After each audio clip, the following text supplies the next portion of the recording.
नमस्कार प्रिय विद्यार्थियों, आज हम चर्चा करेंगे पाठ योजना के निर्माण की प्रक्रिया, आवश्यकता और उद्देश्य। जैसा कि आप जानते हैं, किसी भी कार्य में सफलता प्राप्त करने के लिए उस कार्य का आयोजन योजनाबद्ध तरीके से होना चाहिए। इसलिए अध्यापन कार्य भी तभी अपने उद्देश्यों को प्राप्त करता है जब वह योजनाबद्ध तरीके से आयोजित किया जाए। किसी भी पाठ को पढ़ाने से पहले हमें उस विषय वस्तु को अपने विद्यार्थियों तक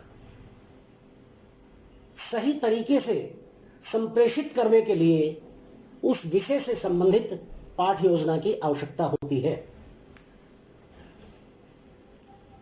पाठ योजना की आवश्यकता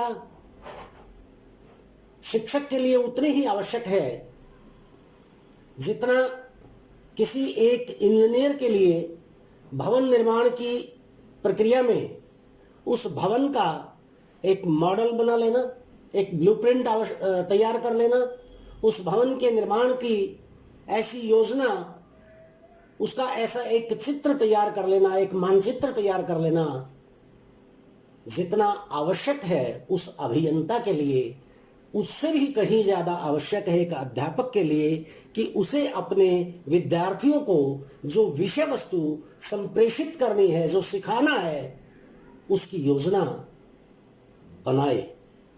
योजना जितनी प्रभावशाली होगी, शिक्षण उतना ही प्रभावी होगा।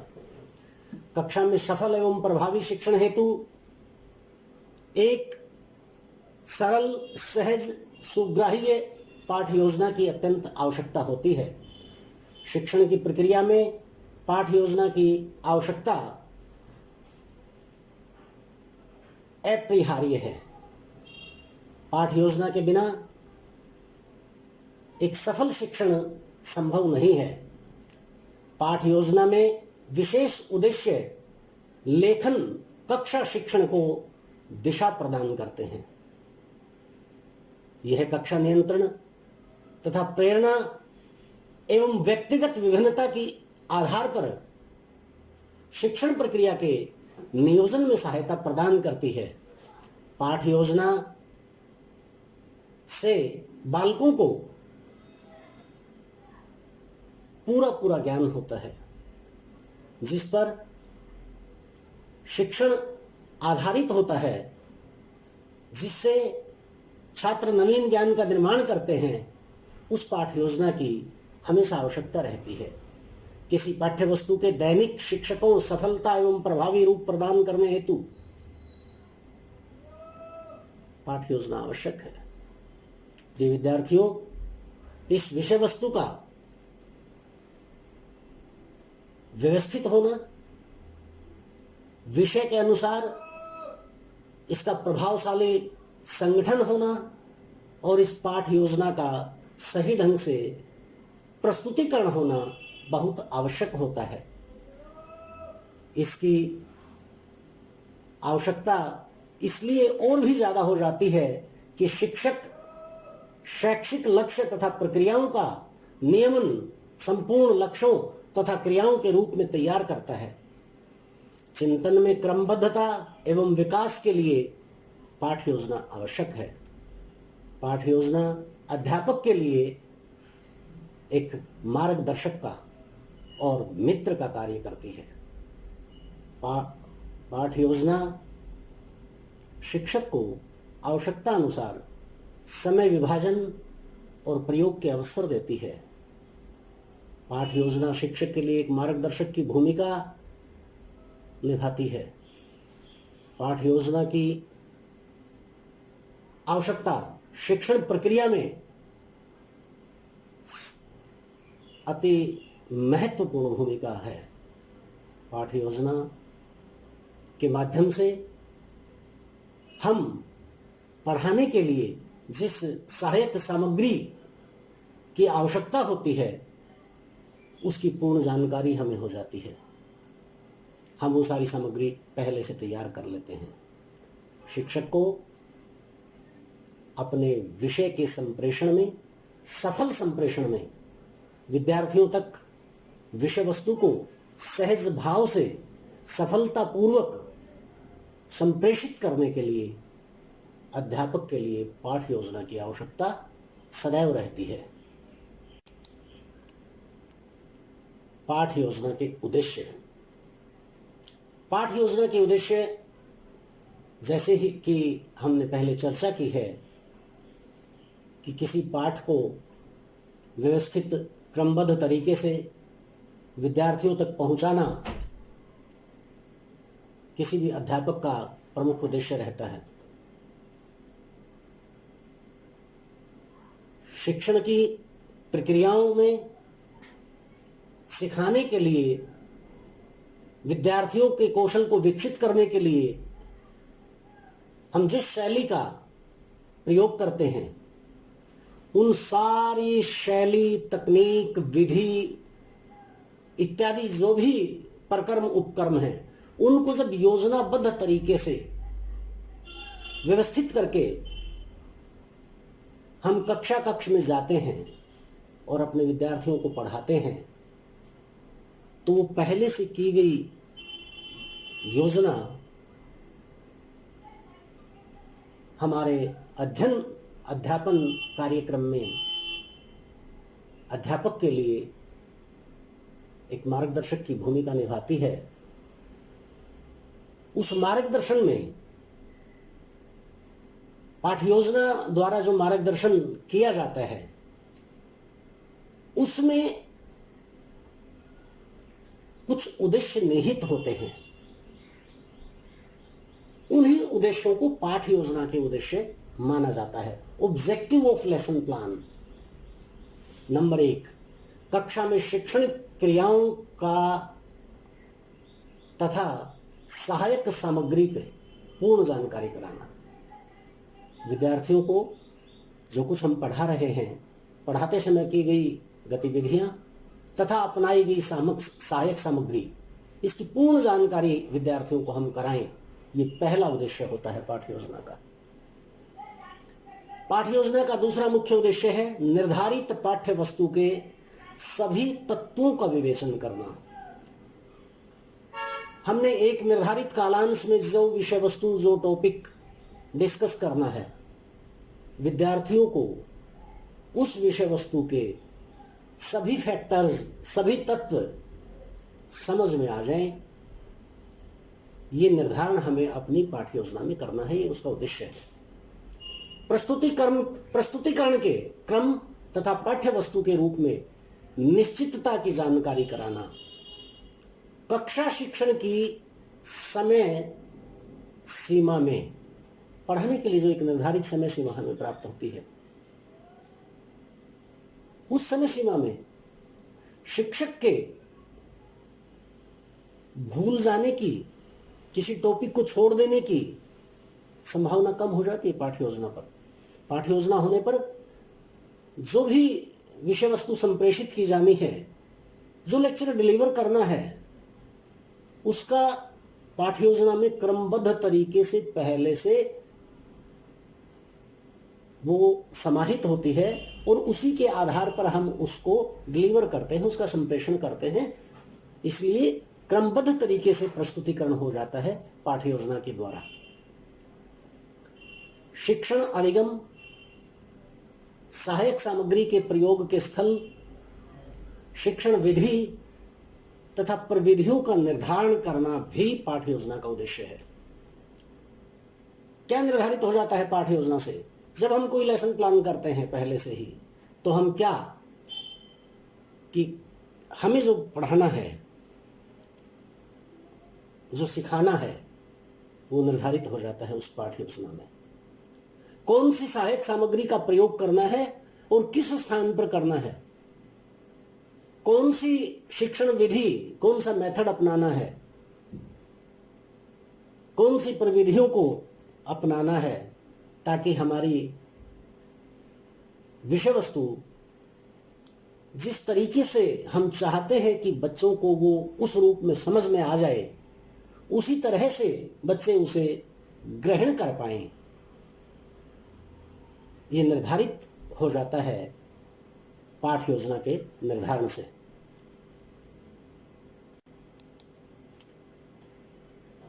अब सवाल ये है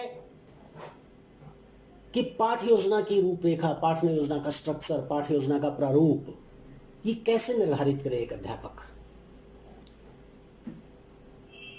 पाठ योजना निर्माण हेतु अध्यापक के सामने एक निश्चित लक्ष्य रहता है और उसी लक्ष्य के आधार पर अध्यापक किसी भी कक्षा में कक्षा के स्तर के अनुरूप विषय वस्तु को प्रस्तुत करता है।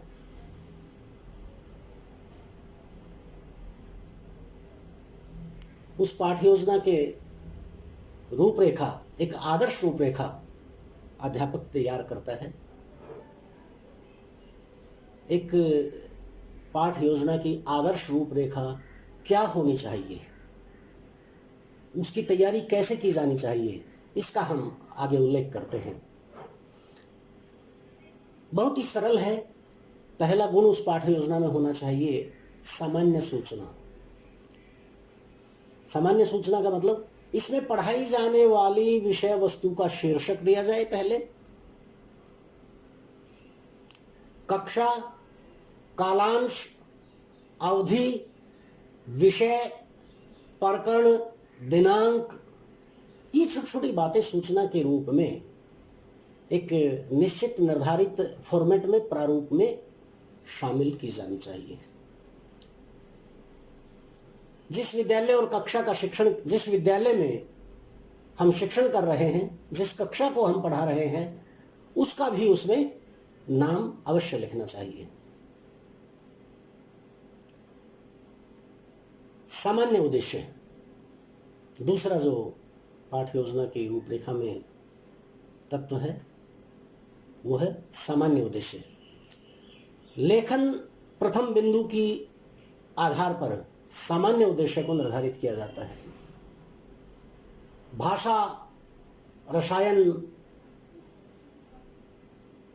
विज्ञान के अन्य विषय, गणित, सामाजिक अध्ययन, जितने भी विषय हैं, स्कूली शिक्षा के जो भी विषय हैं, उन विषयों के सामान्य उद्देश्य भिन्न भिन्न होते हैं।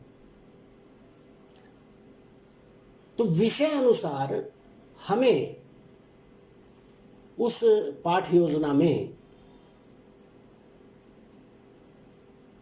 उन उद्देश्यों को, सामान्य उद्देश्यों को निर्धारित करना है कि ये पाठ पढ़ने से हमारे जो लर्निंग आउटकम हैं, हमारे जो बच्चे सीख जाएंगे, वो क्या है।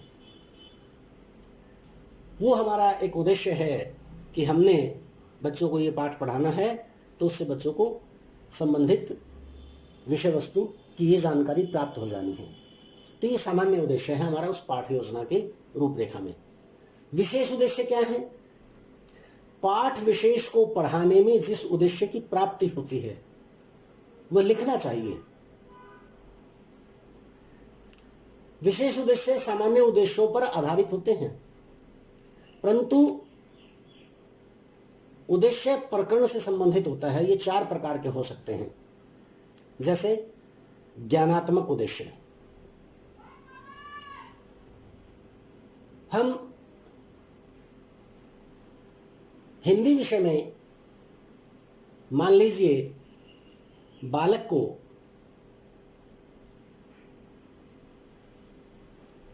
कबड्डी नामक खेल का एक पाठ पढ़ाते हैं और इस पाठ में कबड्डी के कुछ महान खिलाड़ियों के नाम लिख दिए जाते हैं, उनके जीवन की घटनाओं का उल्लेख कर दिया जाता है, कबड्डी के खेल के नियमों का उल्लेख किया जाता है।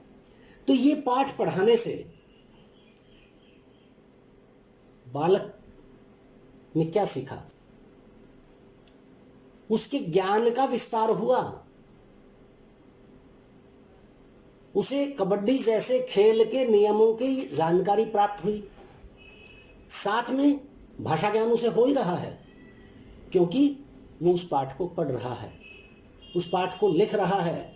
लिखने और पढ़ने से और उसमें प्रयोग होने वाले उपसर्ग, प्रत्यय, संधि, समास आदि की बात हम कर रहे हैं, भाषा ज्ञान हो रहा है, साथ में उसके ज्ञान में वृद्धि इन सूचनाओं से भी हो रही है, जो सूचनाएं उसी कबड्डी के खेल से संबंधित मिली।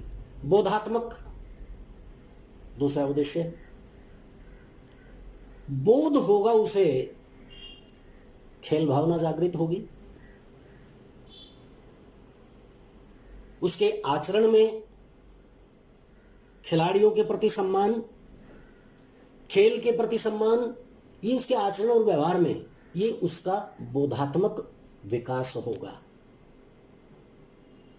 प्रयोगात्मक, किसी विषय को पढ़ाते समय जब हम उसकी पाठ्य योजना तैयार करते हैं तो बालक के ज्ञान और बोध के उपरांत हमारा उद्देश्य यह भी होता है कि क्या बालक का जो क्रियात्मक कौशल है, प्रयोगात्मक कौशल है, वो विकसित हुआ। उसके विकास के लिए भी हम उस पाठ्य योजना में इस प्रकार की गतिविधियों का आयोजन करेंगे जिनके आयोजन से बालक में प्रयोगात्मक विकास हो और कौशलात्मक विकास। सुनना, लिखना, बोलना, पढ़ना, ये भाषाई कौशल हैं। इनके अलावा जैसे हमने बोधात्मक विकास में खेल भावना के विकास की बात की थी, जीवन के अनेक कौशल हैं। किसी न किसी विषय वस्तु को पढ़कर बालक को कोई न कोई संदेश प्राप्त होता है जो जीवन में उसे काम आता है, जिससे उसकी लाइफ स्किल निर्मित होती है। एक संस्कार के रूप में बालक किसी भी विषय वस्तु से कुछ न कुछ सीखता है। तो हम जो विषय पढ़ा रहे हैं उससे बालक के कौन कौन से कौशल विकसित होंगे, ये भी हमें पाठ योजना में निर्धारित कर लेना चाहिए। तो इस प्रकार की पाठ योजना का निर्माण हमें करना चाहिए। इसके बाद पाठ योजना में सहायक सामग्री, पाठ पढ़ाने में किस प्रकार की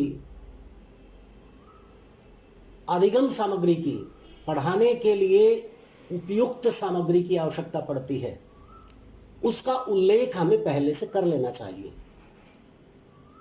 जैसे चौक, डस्टर, शामपट, चार्ट, मॉडल, किसी भी प्रकार की ये सब सारी सहायक सामग्री हैं और पाठ्य योजना में इनको हमें सांकेतिक रूप में मेंशन कर लेना चाहिए, लिख लेना चाहिए, संकेत कर देना चाहिए कि यहाँ पर पाठ पढ़ाया जाना है और पाठ पढ़ाते समय यहाँ पर हमें शामपट का प्रयोग करना है, यहाँ पर हमें चार्ट का, यहाँ पर हमें मॉडल का, इस तरह के संकेत अपनी पाठ्य योजना में हमें निर्धारित करने हैं। पूर्व ज्ञान, इसमें बालक को पाठ से संबंधित जो ज्ञान पहले से है उसकी पहले उसका निर्धारण करना होगा। हमें पहले जांच लेना होगा बालक को पूर्व ज्ञान कितना है, उसकी चर्चा कर लेनी होगी हमें। उस चर्चा के लिए हम बालक से सवाल कर सकते हैं, अपनी तरफ से अपनी बात कर सकते हैं। हम बता सकते हैं कि इस विषय से संबंधित पहले हमने ऐसा सुना होगा, ये बात होगी, खेल की जगत की बात है तो खेलों के बारे में हम बच्चों से बात कर सकते हैं, फिर हम निर्धारित विषय पर आ सकते हैं। तो पूर्व ज्ञान के आधार पर पाठ का प्रारंभ किया जाना चाहिए। प्रस्तावना, पूर्व ज्ञान के आधार पर शिक्षक प्रश्नों या अन्य किसी सहायक सामग्री के द्वारा, चार्ट या मॉडल के द्वारा पाठ को प्रस्तावित करता है। प्रस्तावना का अंतिम प्रश्न समस्यात्मक होता है। प्रश्नों की उसमें एक क्रम संख्या लिखी जाती है, 1, 2, 3। अध्यापक द्वारा पूछा गया प्रश्न उसके सामने लिखा जाता है, जैसा कि आप देख रहे हैं। फिर छात्र का उसमें उत्तर होता है या प्रतिक्रिया होती है, और अंतिम प्रश्न समस्यात्मक हम उस पाठ्य योजना में शामिल करते हैं, ताकि विद्यार्थियों के पास चिंतन के लिए, सोचने के लिए कोई विषय रहे कि इसमें क्या होना चाहिए था। उसके बाद पाठ योजना में उद्देश्य कथन निहित होता है। पाठ में जिस उद्देश्य का वर्णन किया गया है उस उद्देश्य को लिखना चाहिए। ये भी विषय वस्तु या पढ़ाए जाने वाले विषय के अनुसार ये उद्देश्य हर पाठ का अलग अलग हो सकता है। हमें उस पाठ की विषय वस्तु के आधार पर जो निर्धारित उद्देश्य है उसका उल्लेख पाठ योजना में करना चाहिए।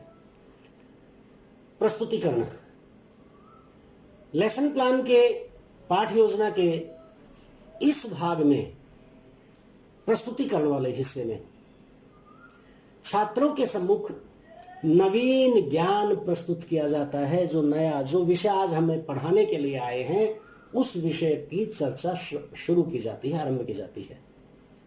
इसके लिए प्रस्तुतिकरण को दो भागों में बांट दिया जाता है। एक भाग में अध्ययन स्थितियां होती हैं और दूसरे भाग में अध्ययन बिंदु लिखे जाते हैं। शिक्षक विभिन्न शिक्षण पद्धति, विभिन्न विधियों का प्रयोग करता है।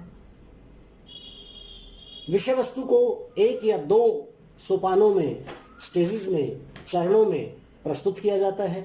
प्रस्तुतिकरण का प्रत्येक अध्यापक का अपने कौशल के अनुसार, उसका जो अध्यापन कौशल है उसके अनुसार ये तरीका कितना प्रभावशाली है, ये अध्यापक के अपने व्यक्तित्व पर निर्भर करता है। 9वां जो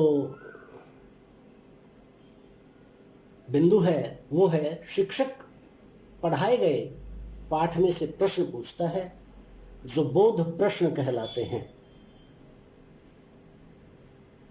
शामपट पर कार्य सारांश के रूप में, शामपट सारांश है। शिक्षक द्वारा पढ़ाए गए प्रयोग आदि के आधार पर निष्कर्ष, उसके बाद निष्कर्ष शिक्षक द्वारा जो पढ़ाया है शिक्षक ने उसका एक निष्कर्ष निकलेगा कि आज हमने ये पढ़ा। अध्यापक फिर एक ऐसा प्रयास करेगा कि बालक स्वयं ही निष्कर्ष निकालें, और जब छात्र शामपट पर सारांश की नकल करते हैं तथा शिक्षक कक्षा निरीक्षण करता है, ये भी हम एक पाठ योजना की रूपरेखा में शामिल करते हैं ताकि जब हम कक्षा में पढ़ा रहे हों तो हमारा ये कार्यकलाप छूट न जाए। हमने जो पढ़ाया उसके बारे में अपने छात्रों से निष्कर्षतः पूछा कि आज जो हमने पढ़ा है इसका निष्कर्ष क्या है, इस विषय का किस प्रकार हम इसे कंक्लूड कर सकते हैं। तो बालक बताएंगे कि संबंधित विषय से ये सीखने को मिला। बालक शामपट पर उस सारांश को अंकित कर सकते हैं और अध्यापक उस वक्त उस कक्षा का निरीक्षण करता है कि सब बच्चे उस गतिविधि को ध्यान से देख रहे हैं या नहीं। ये शामपट कार्य की अंतर्गत आता है। कक्षा कार्य, छात्रों को पाठ से संबंधित प्रश्न हल कर देने चाहिए। क्लास में पढ़ाते समय जब हम इस स्तर पर पहुंचते हैं कि विषय वस्तु संपन्न हुई, अब हम बालकों ने क्या सीखा है ये जान लेने के लिए कुछ प्रश्न पूछते हैं। बच्चे उन प्रश्नों का उत्तर देते हैं और जहां उत्तर देने में त्रुटि होती है, कमी रहती है, अध्यापक उस कमी को, उस त्रुटि को स्वयं के वक्तव्य द्वारा दूर करता है। पाठ योजना में निरीक्षण कार्य भी शामिल होता है। इसमें अध्यापक दिए गए कार्य का निरीक्षण करेगा। अगर लिखित कार्य दिया है या कोई प्रोजेक्ट बना करके लाने के लिए दिया है, कोई चार्ट बनाने की बात है, किसी भी तरह का कार्य जो बच्चों द्वारा संपन्न किया गया है, विद्यार्थियों द्वारा संपन्न किया गया है, वो कार्य अध्यापक देखेगा, उसका निरीक्षण करेगा। मूल्यांकन, अध्यापक द्वारा पढ़ाए गए पाठ में से ऐसे प्रश्न पूछे जाते हैं जिससे यह ज्ञात होता है कि बालकों ने कहां तक नया ज्ञान प्राप्त किया है। जो अध्यापक ने कक्षा में आज पढ़ाया है, प्रश्न विधि द्वारा अध्यापक प्रश्नोत्तर विधि द्वारा अध्यापक पूछ लेता है, जांच लेता है, मूल्यांकन कर लेता है कि बच्चों को, विद्यार्थियों को आज कितना ज्ञान प्राप्त हुआ है, मैंने जो विषय वस्तु पढ़ाया है वो कितना सीख पाए हैं। पुनरावृत्ति प्रश्न, इसमें अध्यापक छात्र को कुछ कुछ प्रश्न पाठ को दोबारा समझने के लिए, रिवीजन के लिए देगा, पुनरावृत्ति को लिए देगा। ये संकेत भी पाठ योजना के अंतर्गत समाहित होता है। और अंतिम चरण है गृह कार्य। किसी पाठ योजना का अंतिम बिंदु है गृह कार्य। पाठ योजना के अंत में अध्यापक लिखता है कि बालक को पाठ से संबंधित निम्न प्रश्नों के उत्तर देने चाहिए। वो प्रश्न बच्चों को बता दिए जाते हैं। अगले दिन अध्यापक उन प्रश्न, जो बच्चे उन प्रश्नों को हल करके लाते हैं, उनकी जांच करता है और उस मूल्यांकन से, उस जांच से पता चलता है कि बालकों का अर्जित ज्ञान कितना है। अध्यापक ने जो कल पढ़ाया था, बच्चों ने उसमें से कितना सीखा है। इस प्रकार से एक पाठ योजना तैयार की जाती है। ये पाठ योजना अध्यापक के लिए सबसे महत्वपूर्ण और उसके अध्यापन कार्य को सफलता दिलाने के लिए उसकी मार्गदर्शक की भूमिका निभाती है। धन्यवाद।